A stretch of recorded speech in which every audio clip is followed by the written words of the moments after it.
মধ্যপ্রাচ্যে টিকটিক করছে যুদ্ধের ঘড়ি। ইরানের আঞ্চলিক জলসীমায় অবস্থান নিয়েছে মার্কিন যুদ্ধজাহাজের বহর। প্রকাশ্যে হামলার হুমকি দিচ্ছেন প্রেসিডেন্ট ডোনাল্ড ট্রাম্প। অন্যদিকে হাজার হাজার ক্ষেপণাস্ত্র, ড্রোন ও মাটির গভীরে লুকানো পারমাণবিক স্থাপনায় ইরান নিচ্ছে যুদ্ধের প্রস্তুতি।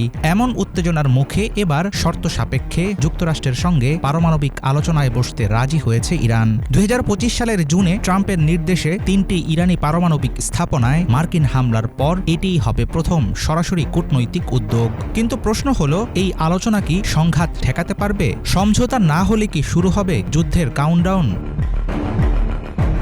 সম্ভাব্য বৈঠককে কূটনৈতিক পদক্ষেপ হিসেবেই নয়, বরং দেখা হচ্ছে ইরান যুক্তরাষ্ট্রের মুখোমুখি যুদ্ধ এড়ানোর শেষ চেষ্টা হিসেবে। তবে দুই পক্ষের মধ্যে আলোচনার এজেন্ডা নিয়ে মতভেদ থাকায় দেখা দিয়েছে অনিশ্চয়তা। প্রথমে তুরস্কের ইস্তাম্বুলে বসার কথা থাকলেও ইরানি আধা সরকারি সংবাদ সংস্থা ISNA জানিয়েছে শুক্রবার ওমানের মাসকাটে হতে পারে এই বৈঠক। তবে আলোচনার স্থান, কাঠামো ও অংশগ্রহণকারীদের বিষয়ে পরিবর্তনের প্রস্তাব দিয়েছে তেহরান।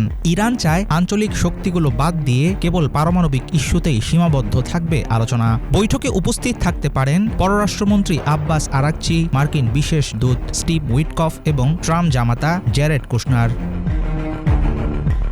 ইরানের প্রেসিডেন্ট মাসুদ পেজেশকিয়ান স্পষ্ট জানিয়েছেন, আলোচনার দরজা খোলা, কিন্তু শর্ত হলো আলোচনা হবে সম্মান, বিচক্ষণতা আর জাতীয় স্বার্থের ভিত্তিতে। কোনো রকম হুমকি, চাপ কিংবা অবাস্তব দাবি থাকলে বৈঠকে বসবে না ইরান। পেজেশকিয়ানের দাবি, আঞ্চলিক কয়েকটি দেশের অনুরোধে বৈঠকে রাজি হয়েছেন তিনি। তবে ইরানে আসল ক্ষমতা সর্বোচ্চ নেতা আয়াতুল্লাহ আলী খামেনির হাতে। খামেনি হুঁশিয়ারি দিয়েছেন, যুক্তরাষ্ট্র আবার ইরানে হামলা চালালে যুদ্ধের আগুনে পুড়বে পুরো অঞ্চল।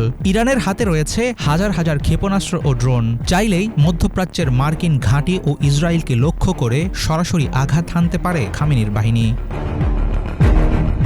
পশ্চিমা দেশগুলোর সঙ্গে ইরানের দীর্ঘদিনের পারমাণবিক বিরোধ নিয়ে আলাপে আগ্রহ প্রকাশ করেছে ইরান। তবে এই নিয়ে ভিন্ন মত রয়েছে মার্কিন শীর্ষ নেতৃত্বের। তাদের দাবি, পারমাণবিক বিষয়ের পাশাপাশি ইরানের ব্যালিস্টিক ক্ষেপণাস্ত্র, মধ্যপ্রাচ্যে সশস্ত্র প্রক্সি গোষ্ঠীগুলোকে সমর্থন দেওয়া এবং ইরানি জনগণের সঙ্গে আচরণের বিষয়গুলো আলোচনায় থাকবে। কিন্তু ইরানি কর্মকর্তারা জানিয়েছেন, ক্ষেপণাস্ত্র কর্মসূচি নিয়ে আলোচনার কোনো সুযোগ নেই। পরমাণু কর্মসূচির বাইরে অন্য কিছু চাইলে ঝুঁকির মুখে পড়বে আসন্ন বৈঠকের সম্ভাবনা।